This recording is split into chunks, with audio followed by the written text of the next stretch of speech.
of them which I think,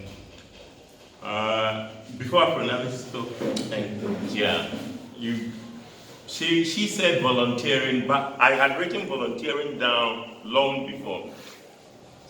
To find a way into organizations, almost to knock on doors or hang about with people, whether you want to be, without generally asking for money, just to get experience is absolutely critical as a person. Don't be thinking of the big reward.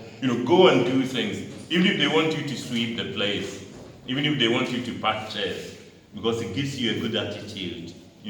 I had written that first before she said, just to get in, to get a foot in the door, don't be frightened not to think, what will it cost me? Because to volunteer, you need to put a bit of money. You might have to go there with your own transport and see your own, but you learn so much, and also people see what it is that you can do. One of the reasons people don't take people on is that they are not very sure, just by looking at your CV or that, what you can do. But if you're in there, you have good temperament, you're a hard worker, it will become obvious. So don't dismiss volunteering. I'm in international aid, and for you to volunteer for something for which, as at that time, there is no direct personal, material, monetary benefit, doesn't mean that you're doing something wrong at all. So I'll say that one. Then, everything is now hinging a lot on the new, I call them the new media, the new forms of communication. It has come through a lot, and the way technology. What it has done is also that it has democratized the world. It has democratized now. I use it a lot in the things and the sort of things that I say. I'll give you an example. If you were to have a wedding and you hired some specific person who was supposed to do the video and never mind how much you explain as to which sort of pictures and who and what interests them with and all his professional background, what you might find later that all the little pictures taken by your friends and that sometimes give a better view of what took place than what the professionals did. And so that's what I mean by the democratization. And so it is a very powerful to anybody doing anything using the new media, Facebook, WhatsApp, or Insta, it's a very powerful thing. And the ability for everybody has a voice. In economics, they call it the entry fee. The entry fee into it is virtually next to nothing. And so I will recommend it for everyone. I will go and say something a bit more and link it up. Then the third bit, I have a third, yeah. For everyone here that I've been hearing, follow your own interest and your passion and make it unique and individual. In that sort of way, you become very, very efficient in the sense that work is not like work anymore to you, in a sense. Getting up or traveling or going, it is not work. And that's what you want to do. What in your life, I work nearly 7 days a week, for those who know. Work is not work anymore. If you like what you're doing, what appears as if it is drudgery to some of them, you cut through that. You want to go and get the next bit, and you're seeing things, and you don't even have enough time. You want to do more and more. So that's quite important that you pick something that inspires you, that is passionate to you, that you are maybe one, and I'll tell you something. When you're doing something, you do it very, very well. As big as Nigeria is or as big as the world is, you might find that there are only 10, 15 in that particular line with the same emphasis and that. So I thought I would say that. Now, we can't talk only individually because you are young people. I do think that Nigeria needs a second independence. I'm not going to give my that there is a second independence that is required. This independence with the sort of people is not doing it. So I'm charging all of you going out that Nigeria needs a second independence.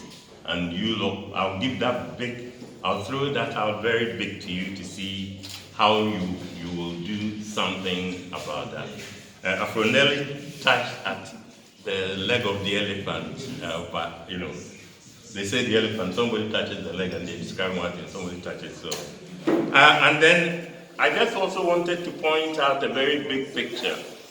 Even though we are at the point where I was saying something about the new media, for you young people, the world is now at a certain point where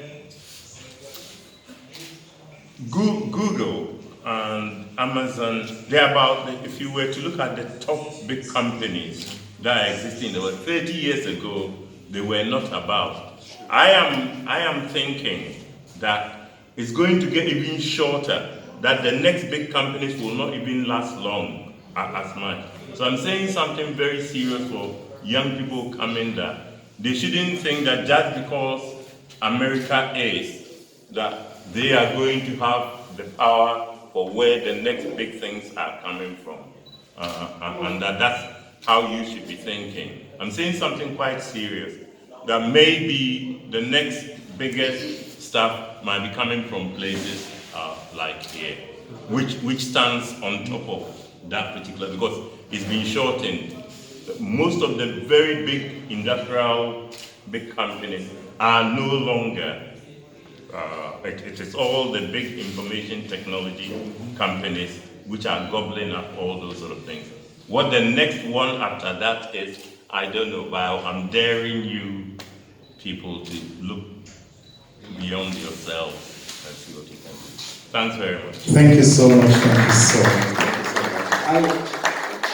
For everyone that's been through till now, what I can say to you is that one of the things that brought me here is the fact that I was doing something in school that many people were doing.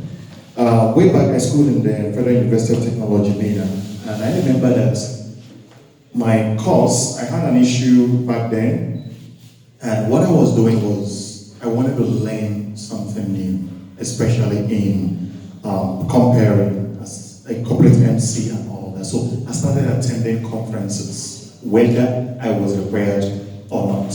When I hear there's a conference, I go there. If it is paid, I go there. And when I got my first international break, I was in Ghana, I finished a session. The following year, I thought they would call me because I did good. And then the guy said, I'm sorry, the kind of people we're expecting were bigger than the previous year. And I was imagining, bigger than the previous years. I had almost 5 presidents at the last year's event. So who else is bigger than the president? There were ambassadors and all that. And even Obasanjo was there at the event. So who else is not bigger than the president? So, and they said, there's another MC we want to use. I said, okay. There's another MC that said, yes, okay. I said, what I'm going to do is, I'm going to go there. So I raised my money, paid my flight ticket, went to Ghana, and sat at the event. I went to the back, I registered, and entered. So the event, luckily for me, it was a lady. Kudos to the lady, she beat me to my game. But she didn't do well. She didn't manage, she didn't connect the hype to her work. And that was where she almost lost it. And at the end of the event, I stepped out to greet some of the people I knew before, and I bumped onto the ambassador of Zimbabwe to Ghana. And she quickly recognized it. The MC of last year. I said, yes. He said, she was going to the guy, why didn't you bring him? And I knew the guy wanted to start to, I said, no, I wasn't disposed at the time. They called me, I was out of the country. And he said, oh, if you don't bring him again, because I had a good laugh the other time, if you don't bring him again, we will withdraw our sponsorship. And by the way, my president is having a birthday, and I need you to be there. That's Mugabe. I said, when? And she said, I'll call you. She took my number, and that was how I visited Zimbabwe for the first time. It became a break. That was what led me to other countries and all of that. Now, the thing was, while my classmates were busy with school, and what they were doing at that time, I was busy with finding myself to the place I wanted to be. Today, seamlessly, I was in South Africa when I got the first call to come and anchor Oil and Gas Trade and Investment Forum. It was the height of my career because that was the first time I got to see the people who make decisions in the world in one room, and I was the one holding the microphone. I said, "We die here today." And I took advantage of that opportunity, and I never looked back. Now, that was the same reason why people who thought what I was doing wasn't anything actually began to appreciate what I do. The first time I saw a chief in my village who attended the thing, they didn't allow him cross door, and they saw me coming out of the door, and he said, "Hey, you didn't say here?" I said, "Here." He said, "Ah, how come?" I was going to, by the time I got home, people were already gathered in my compound. I said, "What happened?" They said they were going to kill you. I said, "How?" He said, "Somebody saw you where you were with big men that used to use people for money rituals." I said, "I want to join money rituals." You know, so what I'm trying to draw from this is, it doesn't matter what people say or what you think you can do. If you don't put in the work, I think that's one of the quote I wrote. I said, "I don't care who prophesied it to you. If you don't put in the requisite work, you will fail. I don't care who said it to you, you will succeed. If you don't put in the requisite work for what you want, you will fail." On that note, ladies and gentlemen, I happen to be the master of ceremony. I think I can close this mission now. So thank you to everyone. I think that should be a private talk. I live in Ghana. Where in Ghana, sir? I'm from Kumasi. Kumasi, okay. Right in the heart. All right. So on that note, ladies and gentlemen, being the moderator of the section, I would like to close this officially so I can lead them to go engage in other things. And I want to call the convener, Ambassador Smith, to please come forward for his closing remarks. Thank you very much, all our panelists. God bless you for keeping the date with us. We will call you again, just like Oliver Twist. Please do answer us. Thank you very much. Thanks. Wow. It's been an awesome. I want to thank everybody, the panelists, our participants. Thank you for staying up this time. I appreciate you. Want to appreciate further our partners, European Union, Enter Nigerian, okay. Yes, Bank, Dr. Shukaba, so the schools, they are Fatima, State Primary School, government of my secondary school, and the like. Thank you.